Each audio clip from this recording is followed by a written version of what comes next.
That's right. Rich Dad Poor Dad lied to you. It is complete trash and outdated.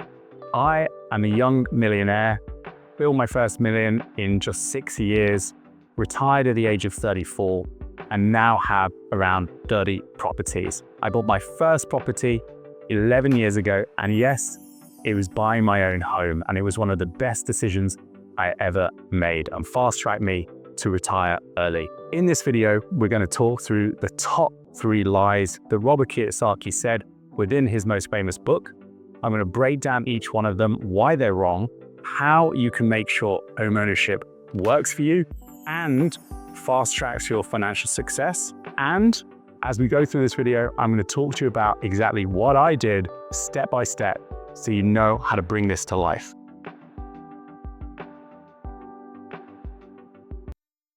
Lie number 1, your own home is a liability and not an asset. False. Well, but before we do this, we first need to understand what an asset and a liability is. An asset is something that you own that over time makes you money. You're more financially better off. A liability is something that you own that over time loses you money, i.e., you're worse financially for owning it. So let's look at a home. Yes, for some people, buying your own home can become a liability.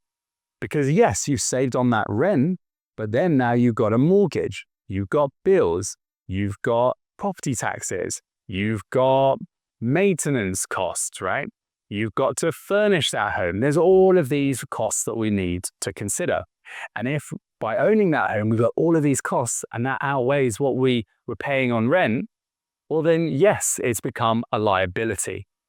But money pros like you and me, we know what we're doing and we know to make sure that doesn't happen. How do we do it?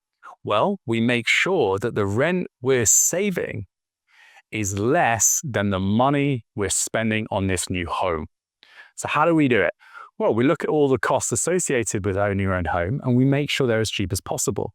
So when you're taking out a mortgage, you make sure you get a good mortgage product, a low interest rate. We make sure those payments are low. Secondly, around maintenance. When we buy a home, if we buy a home that's new or fairly new or looked after, we know that the maintenance of that property is going to be a lot less.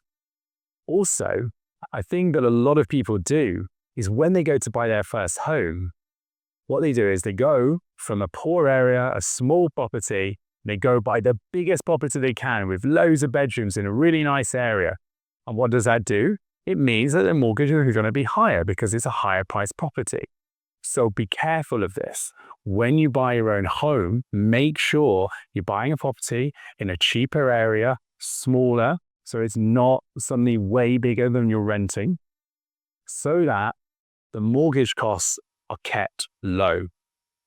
The other thing people fall foul of is when they buy their own home, they start nesty, getting all this nice new furniture, cool new couch, big TV, they redecorate, they redo the kitchen, redo all the bathrooms, they start spending all of this money and they convince themselves that they're investing in this big asset of theirs.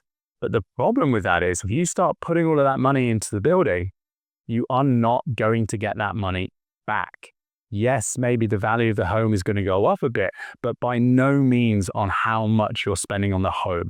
So get real. And if you want to make sure owning your own home is an asset, keep that in mind and be careful in your spending when you start doing these things.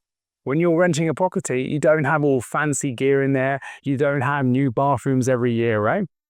So don't do the same thing when you buy your own home. Now, I'm not here saying you can't go out and buy a big, massive home in a really nice area and doing it up with all of your favorite furniture and redo the bathroom exactly how you like it. But get real with yourself. If that is what you're doing, you are turning your home into a liability. And that's fine. What we're doing is we're spending money on things that we care about, that we value. But that is a cost. And that makes that home become a liability. So if you're serious about making your home an asset, You need to treat it like an asset, and you need to think about it from the perspective I've just said. Line number 2, home ownership ties up capital. Whoa. Before we go on, what is capital? Capital just simply is money. It's money attached to something like an asset. So what he means by home ownership ties up capital, what he's saying is it's tying up your money in this property, okay? So why is this incorrect? Well, yes, people can get stuck with all of their money stuck in a property, okay? Because what happens is they spend all their money, like I said, on doing it up, making it nice, furnishings and stuff, thinking that it's going to go up in value. But unless you actually can touch and take hold of that capital, it's not actually benefiting you. So one is make sure you're minimizing how much your money you're spending on that property. So you're minimizing the amount of money you're tying up in the property. Second, what happens is people are on repayment mortgages. So over time, they're paying down their debt. So more of their money is getting locked up in that property. And often people are really obsessed with paying off the mortgage on their own home. And so they overpay. And so they're putting more and more and more money into their own home, which is locking up more and more capital into that home. Now, that's fine if you want to feel relaxed and not have a mortgage. That's cool if that's what you want. But don't be under any illusion. By doing that, you're locking up enormous amounts of money and you're preventing yourself from being as successful as you possibly can financially. So, what can we do about it? Firstly, we can minimize the payments on our mortgage as much as possible. We can do this by maximizing the term of the mortgage on our own home. 2, we can not overpay on that mortgage. Just pay the minimum. Also, each time we get to the end of a fixed period on our mortgage, we have the ability to remortgage. And when we remortgage, we can remortgage up to the maximum amount that they will lend us. And when we do that, what will happen is the bank will actually give you money, and then we can use that money to invest in other things that are going to make us even more money, like other properties, other rental properties, the stock market, anywhere, whatever you feel is going to make you more financially successful and your preferred investment route. But wait, you're saying, isn't that risky? You're taking out all this money, you're minimizing your mortgage payments. Yes, there's a risk to this because obviously if you don't keep up with your mortgage payments, they're going to take that home from you. So yes, you need to be financially secure. You need to have money in the bank. You need to have ways to make sure that you can cover those mortgage payments. But it's the same with any investor. If we invest, then we take risk on. We take a certain level of risk on, and we need to make sure we're managing that risk and doing things to protect ourselves while we do this, okay? The other thing is when you buy a rental property, which is what Robert Kiyosaki is all over and prefers to home ownership, usually the maximum mortgage you can get is 75% of the value of the home. And so mortgages is one of the main reasons why investing in property is so lucrative. Because let's say you bought a property 1 year later, it's up by 5%. Because 75% of that is a mortgage, the money you put in hasn't gone up by 5%, it's gone up by 20% because it's quadrupled because you've only actually put in a quarter of the money. But with buying your own home, you can get 10% deposit, 5% deposit, way better. So let's say you have a 10% deposit, the property goes up by 5%.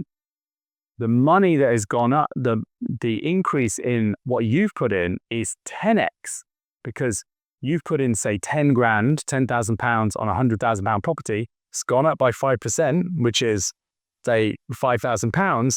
That is 5%. That's 5,000 on your 10,000, which is a 50% increase, a huge increase. And yes, there are costs around the transaction, which is going to reduce it.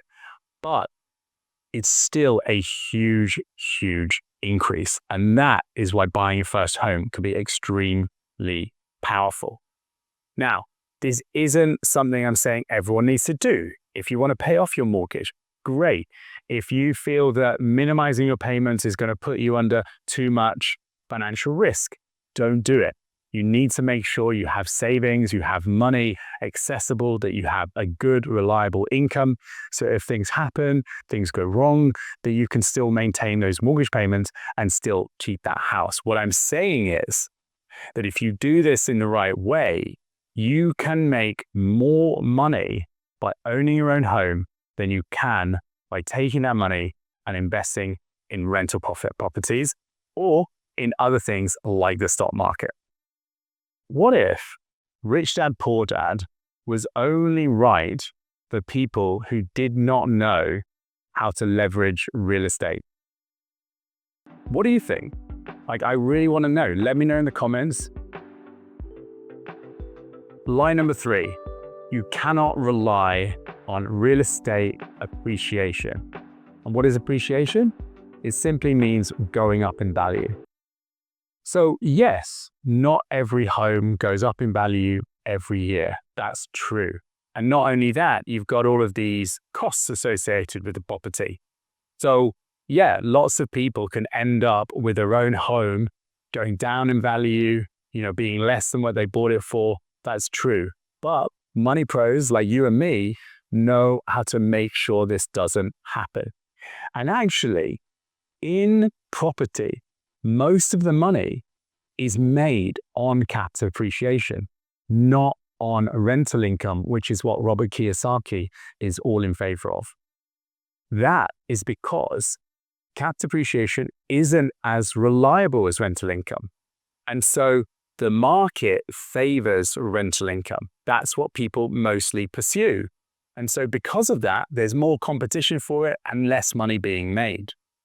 Where people make the most money is from prices going up in property. But the key is we need to make sure that when we buy our own home, it goes up in value and it goes up a lot. How do we do that? Well, one, we make sure when we buy our own home, we're buying in an area that has a much higher likelihood of going up in value and by more than other areas. You see my other videos, I talk about how this varies enormously. Here in the UK, house prices have gone up considerably over the last few years. But where those prices have gone up have varied massively. After the 2008 crash, London went up enormously. Over the last few years in the southeast, it has actually gone down or flatlined. In the north, prices have gone up way more. And so having an understanding of where is good to buy and where values go up are really important. And it's not just about where in the country, it's also where in the city or the place you live. Think about where people want to live. Where people want to live, that's the places that long-term go up in value the most. So yes, you want to live in this home and enjoy living in that home and it be a place where you want to live, but you also need to be factoring in, is this a place where people are going to want to live here, not just now, but in 10 years, in 20 years? And also, am I able to hold this property for the long term? This is really important. So many people buy a property in an area they want to live, in a specific location they want to live, but things change, right? Maybe we want to live in a different area for work or pleasure, and then we're stuck with this home. Either we feel trapped there, right, and we want to move somewhere else. But if you buy a home that we know is going to have really high demand, people are going to want to live there, you can move out and rent it. Or buying in a place or in a situation where you know you can hold it for the long term. Because capital appreciation in property is one of those things that needs time. Yes, you could get lucky and it goes up crazy in the next year, but where the money is made in capital appreciation is buying and holding a property long term. That's when you make the real money. All right, now I'm going to tell you what I did step by step to make buying my first home one of the best financial decisions I ever made. So first, I bought a 3-bed property, okay? And I was in London, didn't have much money. So I found a friend and I used that to be able to pool money together and affordability on income, because that is how they test how much mortgage they can give you. I bought a 3-bed so that my friend could live in one of the other rooms. That halved my mortgage payments and halved all my bills. And then on the third room, we Airbnb'd it. And by doing that, we got really high income on that third room. So what I did was I went from a mortgage that was really, really high, halved it by doing it with a friend, and then using this third room to pretty much knock out the rest of the mortgage. And so my ongoing costs for owning this property was very, very little. I also bought a property that was in good shape. It had already been done up. There was very little work to be done to keep it nice. The maintenance of it was very little. And also when I furnished it cheaply. I got all of the furnishings on eBay and FreeCycle, and I had a really nice place. People were throwing out loads of great stuff. I had the whole place basically for free or very little money. And it was a really, really good home. Everyone kept complimenting on it. And what I did was, as I then owned that property, I made sure I only paid the minimum mortgage payments. And every time I came to the end of a fixed term period, I remortgaged and maximized the mortgage I had. I took that additional money from the house price going up, and I used that money to invest in other assets like rental properties, turbocharging my income outside of this already home that I bought. Now, the reality is when you get a mortgage, it is one of the cheapest ways you can get debt. At the moment, the typical kind of interest rate on a home ownership is like 3%, maybe a little bit more. For people like me, investors, people would bite your arm off to borrow money at 3%. So yes, you're taking out a higher mortgage, but I am using that money to invest in assets that are producing a much higher return than the cost of that debt that I'm borrowing. And lastly, now that I travel the world, I'm all over the place. When I'm not in London, I rent it out. So it's always making me money. If I'm there, I'm not paying rent. And when I'm away, it's making me money anyway. Now, I want to be clear. This is not me saying you need to go out, buy a 3-bedroom house, rent it on Airbnb, live with a friend. If you don't want to do that, that's cool. I'm giving an example of how I did it really well. And I maximized this opportunity to turbocharge my financial situation and get to retirement as quickly as possible. But you can choose. You're in control. You can decide how much of this you want to do to be able to speed up your financial journey and join me on the path to financial freedom. Last thing, if you really enjoyed this video and you want to learn more about property and how to get into all of this, I've got this great video up here that will tell you how to get started on buying your first property. So stay tuned and I'll see you for the next one.